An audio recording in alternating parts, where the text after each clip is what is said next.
Former high-ranking Russian military general says extraterrestrials are here.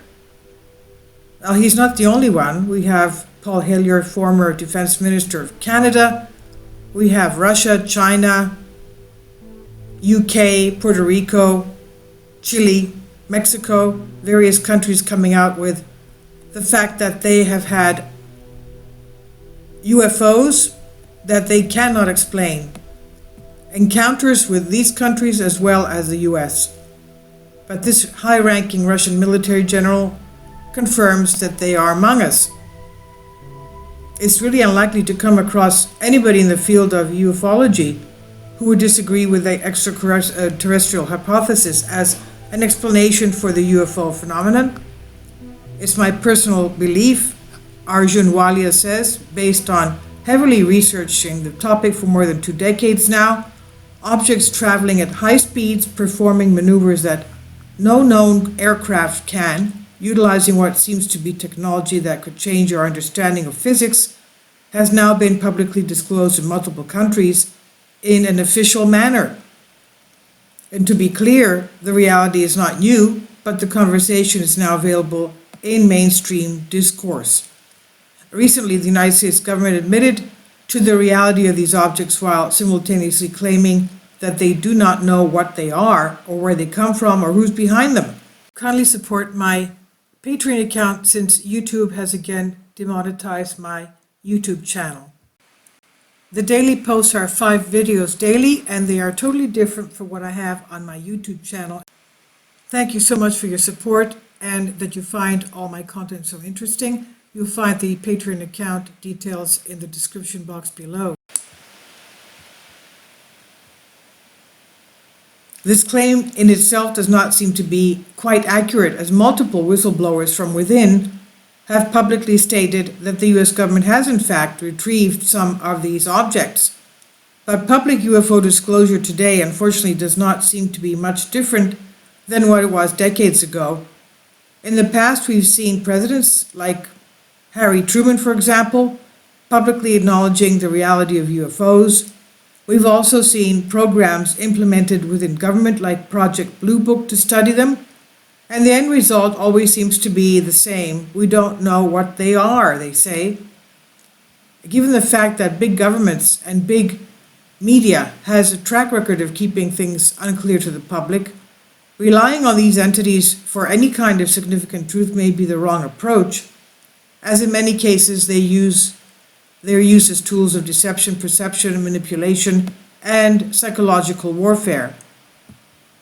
In his very last interview before his death, Colonel Robert Friend, who from 1958 to 1962 was the director of the US government's investigation into the phenomenon at the time, Blue Book, suggests the US Air Force knew what these objects were, which is why they shut down the program, hinting at the idea that they knew they were extraterrestrial. Further, people who have claimed to have contact with these beings have been completely ignored during public UFO disclosure. If we had potential eyewitnesses, wouldn't it be a good idea to inquire about their experiences and apply some curious rigor to their stories? And furthermore, a plethora of people within military, intelligence, and government agencies who have chosen to speak out about what they apparently know have been completely ignored. So why is it that all of these people and their opinions are constantly ignored and kept from wider public discourse? As of now, it seems mainstream media and government are only interested in shining light on somebody who acknowledges the reality of these objects but sticks to the "we don't know what they are" narrative. One example of a worthwhile whistleblower would be General Leonid Ivashov of Russia. Now, according to him, he says, yes, surely aliens in one form or another and in one way or another are present on the planet Earth. But so far, the extraterrestrials have not caused any damage with their presence, no damage to Earthlings, infrastructure, or any other living organisms on Earth. So to say that there is an alien threat, well, that probably doesn't correspond to reality. Ivashov can be seen saying this on his clip taken from Dr. Stephen Greer's recent film, the cosmic hoax. Now, these words again complement others who would be in a position to know. Colonel Lorin Ross Dickerson had an 8-year stint with the U.S. Atomic Energy Commission. During that time, he learned of many apparent extraterrestrial encounters and has also expressed that one of their main concerns is the preservation of our planet Earth. One claim or whistleblower would not be such a big deal, but there are hundreds who've come forward with very little attention received. Dr. Richard Haynes, senior NASA scientist for more than 2 decades, claims that in 50% of the cases he's come across, the objects appear to come within the vicinity of our aircraft, performing fascinating maneuvers and demonstrating what appears to be curiosity. He mentioned that the phenomenon seems to perform evasive maneuvers to avoid our aircraft as to not create any sort of potential for a collision. Haynes' claims remind me of the following quote from General Nathan Twining in 1947, who said, "The phenomenon reported is something real and not visionary or fictitious.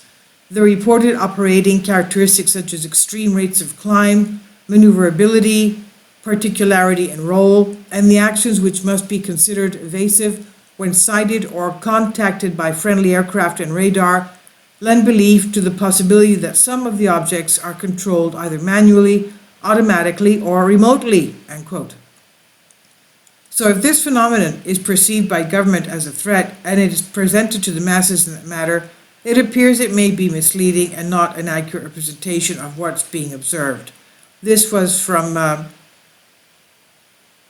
The Pulse, published here under Creative Commons on Collective Spark. Please leave your comments and thank you for your support.